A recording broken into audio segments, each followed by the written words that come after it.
نعمت ہے. اس بھینس سے آپ کو فائدہ کیا ہے؟ اونچا بولو اونچا بولو. دودھ لیتے، یہ دودھ کہاں سے آتا ہے؟ تھن سے نکلتا ہے نا. جب آپ دو تین تھن سے نکلتا ہے اس وقت سوچا کبھی آپ نے کہ بنتا کہاں ہے؟ یہ فیکٹری کہاں ہے؟ یہ مشین کہاں لگی ہوئی ہے جو دودھ بناتی ہے؟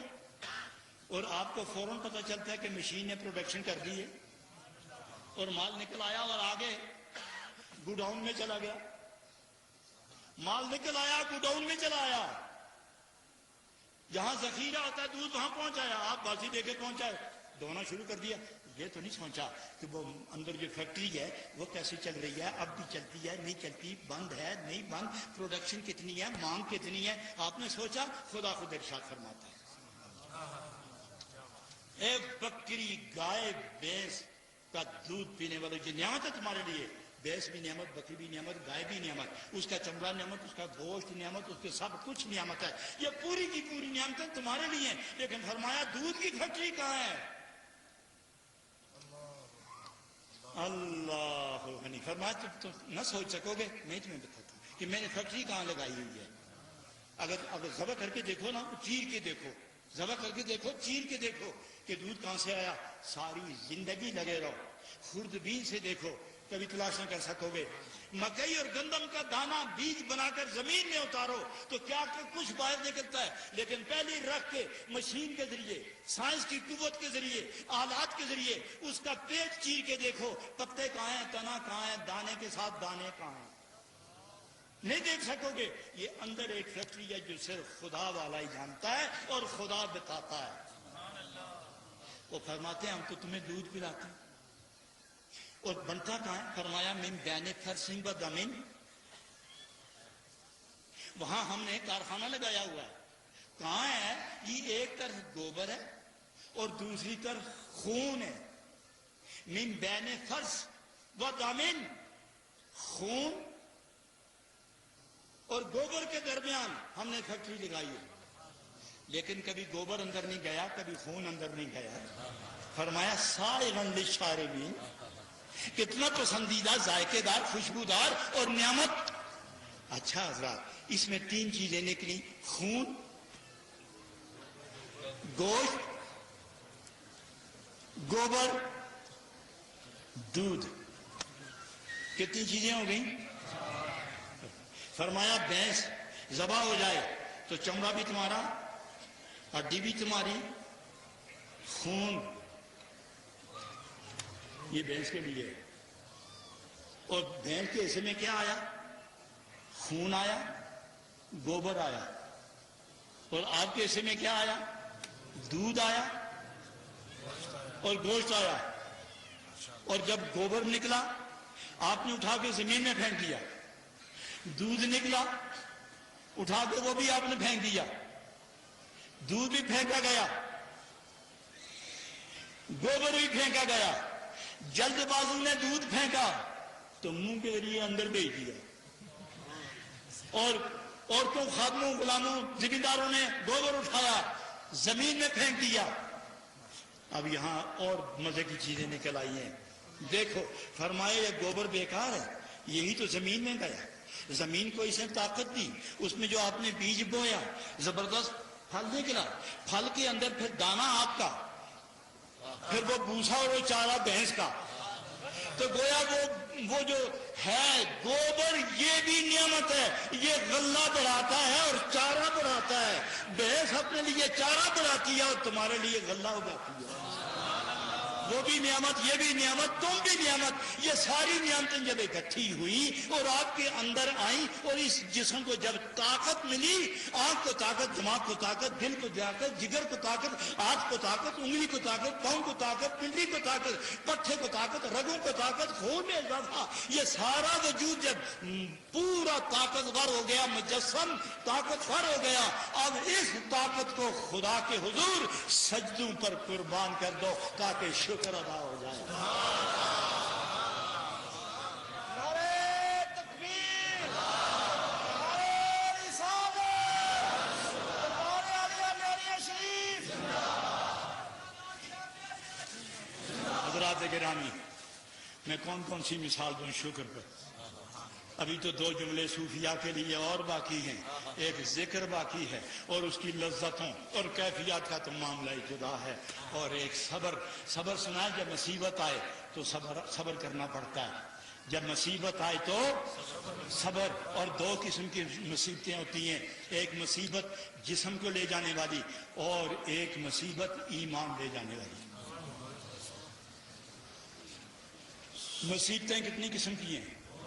2۔ پہلی قسم جی جس سے جان کو خطرہ ہو جائے، اور دوسری قسم جس سے ایمان تباہ ہو جائے، اس سے بڑی مصیبت کوئی نہیں۔ اور جسم تباہ ہو اور ایمان بچ جائے تو خیر ہے، اور جسم بچ جائے اور ایمان تباہ ہو جائے تو دوزخ ہی دوزخ ہے۔ فرمایا نبی کے ہو کے رہنا، بے ادبی نہ کرنا، اس سے بڑی مصیبت کوئی نہیں۔ اگر توبہ قبول نہ ہوئی تو ایمان گیا۔ صحابہ کی توہین نہ کرنا، صحابہ کی توہین ہوئی تو گمراہ ہو جاؤ گے، شیطان کے ساتھی ہو جاؤ گے۔ اور یاد رکھنا ان کے درمیان درجات کے چکر میں نہ پڑنا، اندر کی بیماری لوگوں پر نہ پھینکنا۔ تم تنہائی آگ میں جلو، باقی یہ سادے سنیوں کو کیوں جلاتے ہو؟ سب سے افضل نبی پاک کے غلاموں میں کون ہے؟ ارے زور سے بولو، صدیق اکبر۔ سب سے افضل کون ہے؟ صدیق اکبر۔ آواز نہیں آئی اوپر، وہ جنگل میں پیچھے، اور مسجد والے صدیق اکبر۔ میرا دل، میں تو کہوں وجدانی طور پر کہ آج ان کی روح پیدا دے رہی ہے۔ میں آگے نہیں جانا چاہتا، کچھ ایسا نہ ہو کہ کوئی تکبر کا شائبہ ہو جائے، آگے نہیں جانا چاہتا، لیکن آج یوں لگتا ہے جیسے صدیق اکبر کی روح پیرا دے رہی ہے۔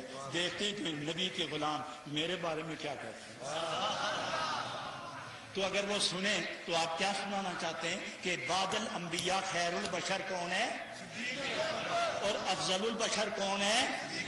اور نمبر 2 کون ہے؟ دنیا کا نمبر 2 نہیں، مرتبے کے لحاظ سے نمبر 2 کون ہے؟ فاروق اعظم۔ اور نمبر 3 اور چوتھے درجے پر حضرت علی۔ ہم ان چاروں کے غلام ہیں، ہم ان سب کے شہدائی ہیں، غلام ہیں۔ یہ ہمارا سارا ہے، ہماری زندگی کا آخری کنارہ ہے۔ یہی 2 جان میں ہمارا وسیلہ ہے۔ ان کے سوا نبی پاک کو راضی کرنا یا حاصل کرنا ناممکن، ناممکن ہے۔ پتہ نہیں میں کیا کہنے لگا تھا، کہاں چلا گیا، کوئی یاد نہیں مجھے کہ میں کیا کہنے چاہتا تھا، اور آپ کے جذبات نے، نعرے نے مجھے بالکل پٹڑی سے اتار دی ہے۔ آپ ہی مجھے بتائیں، آپ کے شور نے، میں بھول گیا ہوں، آپ کا شور نے مجھے بلایا، بتائیں آپ۔ یہ جی نہیں، مصیبتیں 2 ہیں، ایک مصیبت جسم کو تباہ کرنے والی اور دوسری مصیبت ایمان کو تباہ کرنے والی۔ اور جو کہے حضرت علی افضل ہے، صدیق افضل نہیں، وہ سب سے بڑی 2 ٹنگی خبیث مصیبت۔ نہیں سمجھے، آج بھی نہیں سمجھے۔ ان کے پاس بیٹھنا چاہیے، ان سے سلام لینا چاہیے؟ نہیں، ہرگز نہیں۔ اگر آپ قیامت میں یہ کام نہیں آئیں گے، قیامت میں صدیق اکبر کام آئیں گے۔ جو مشکل کے وقت کام آئے انہی کے ساتھ دو۔ صدیق اکبر افضل البشر بعد الانبیاء۔ اور کوئی پٹھان ہو، کوئی سید ہو، کوئی سدن ہو، کوئی آبان ہو، کوئی ملک ہو، کوئی جٹ ہو، کوئی راجپوت ہو، کوئی دلی ہو، کوئی مسلی ہو، کوئی عالم ہو، بڑا زبردست عالم ہو، مگر صدیق اکبر کا بے ادب ہو، یاد رکھنا وہ منافق ہے، ولی اللہ نہیں ہو سکتا۔ وہ منافق ہے، ولی اللہ نہیں ہو سکتا، اور اس کی نجات بھی نہیں۔ اور جس کی نجات ضروری ہے وہ صدیق اکبر کا پلہ پکڑو، فاروق اعظم کی غلامی کرو، عثمان ذی النورین کے قدم تھامو، علی المرتضیٰ کے ہاتھوں پہ ہاتھوں پہ دل رکھ کے قربان ہو جاؤ۔ یہ کس کا عقیدہ ہے؟ سنیوں کا۔ کس کا عقیدہ ہے؟ سنیوں کا۔ یہ سنیوں کا عقیدہ ہے۔ حضرات مصیبتیں کتنی قسم کی؟ 2۔ تو صبر کرنا چاہیے۔ مثلا اللہ نے فرمایا ان اللہ مع الصابرین، ان اللہ صابرین، خدا صبر کرنے والوں کے ساتھ ہے. تو یہ کس وقت ساتھ دیتا ہے حضرات؟ تو سب سے آخری افضل اکمل بالا برتر بلند قول ہے، میں وہی پیش کرنے لگا کہ خدا کس وقت بندے کی معیت کا اعلان کرتا ہے. مثلا ایک مرد ہے ایک عورت ہے، دونوں آزاد اور آوارہ ہیں، گناہ کا خدشہ لاحق ہو گیا، ان دونوں کو فوراً خدا یاد آ گیا.